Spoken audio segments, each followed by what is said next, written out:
दोस्तों ईपीएफओ की सबसे बड़ी प्रॉब्लम आजकल ये है कि पीएफ अंडर प्रोसेस है। यार पैसे ही नहीं आ रहे लोगों को, चाहे वो फॉर्म 19 भर रहे हो या फिर फॉर्म 31।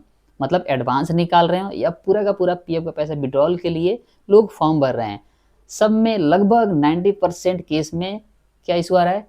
PF under process. अच्छा, ये 1 2 3 दिन नहीं, ये कई सारे लोग को जो है 20 20 दिन अंडर प्रोसेस रह रहा है। तो आज की वीडियो में बात करेंगे कि क्या है ईपीएफओ का रूल, ये अंडर प्रोसेस कितने दिन तक रहता है और अंडर प्रोसेस किस कारण रह रहा है, और हमें क्या चीज़ चेक करनी चाहिए ताकि ये अंडर प्रोसेस जो है ना ख़त्म हो जाए। मतलब और क्या रीज़न है इसके पीछे और इसकी समाधान क्या है, सब बात करेंगे आज। देखिए दोस्तों, जब आप पीएफ का फॉर्म भरते हैं या फॉर्म 19 भरें मतलब पूरा पीएफ का पैसा निकालने के लिए, या फॉर्म 31 भरें एडवांस निकालने के लिए, तो एक स्टेज होता है। यानी जैसे आप फॉर्म सबमिट करते हैं ना, तो वहाँ पे आता है लिख करके PF claim submitted at portal. उसके बाद फिर फील्ड ऑफिस के पास जाता है। उसके बाद आपको एक चीज़ दिखाई देता है, लिखा हुआ कि पीएफ अंडर प्रोसेस। तो इसका क्या कारण है? तो इसका कारण ये है कि आप सभी को पता है कि आजकल जितने भी जो है ना क्लेम हो रहे हैं पास, वो ऑटोमेटिक मोड में हो रहा है। कहने का मतलब, जब आप पीएफ का फॉर्म भरते हैं तो कंप्यूटर जो है ना ऑटोमेटिक उसका सेटल कर रहा है। ऑटोमेटिक इसलिए किया गया कि लाखों में फॉर्म पहुंच रहे हैं यार, लाखों में। तो उसको ऑटोमेटिक करना पड़ेगा, नहीं तो एक एक आदमी बैठ के चेक करेगा ना, तो बार दिन में 10 लोग का भी क्लेम सेटल नहीं होगा। इसलिए ऑटोमेटिक हो रहा है, ठीक है ना। और अंडर प्रोसेस ज़्यादा दिन इसलिए रह जा रहा है कि कुछ लोगों का डाटा मिसमैच हो रहा है, इसलिए वो अंडर प्रोसेस हो जा रहा है। चलिए मैं बताता हूँ अंडर प्रोसेस कैसे जाता है।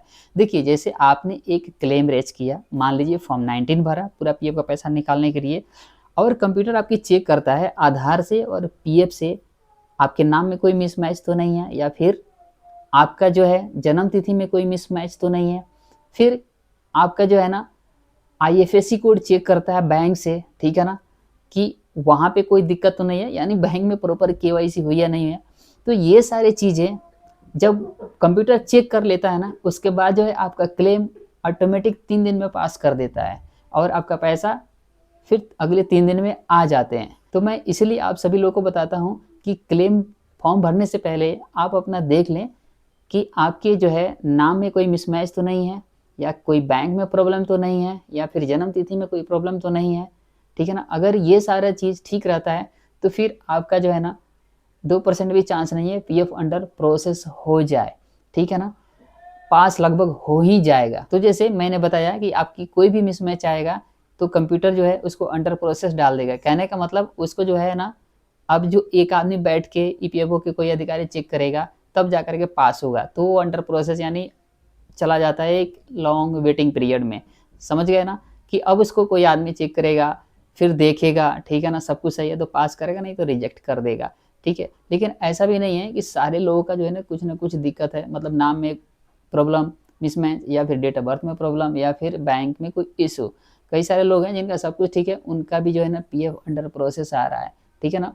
तो अगर आपका सब कुछ सही है, आपको लगता है कि मेरा नाम मिसमैच नहीं है, कोई भी चीज़ की दिक्कत नहीं है, कहीं भी मिसमैच नहीं है, और आपका अंडर प्रोसेस आ रहा है, तो हो सके बाय डिफ़ॉल्ट या एक्सेप्शनल केस है, आपका जो है ना अंडर प्रोसेस चला गया है, या फिर काफ़ी सारे लोगों का फॉर्म आ गया है, ठीक है ना, हाई रिच बढ़ रही है ईपीएफओ की वेबसाइट पे, ठीक है ना, या फिर ईपीएफओ की वेबसाइट अंडर मेंटेनेंस है, तो उस वजह से भी कई बार अंडर प्रोसेस चला जाता है, ठीक है ना। तो आप क्या कर सकते, उसके लिए अगर आपका 20 दिन से ज़्यादा क्लेम अंडर प्रोसेस है, तो आपका एक ही निदान है कि उसको क्या करिए, ई ग्रीवियंस पोर्टल पे कंप्लेन रजिस्टर करिए, ठीक है ना।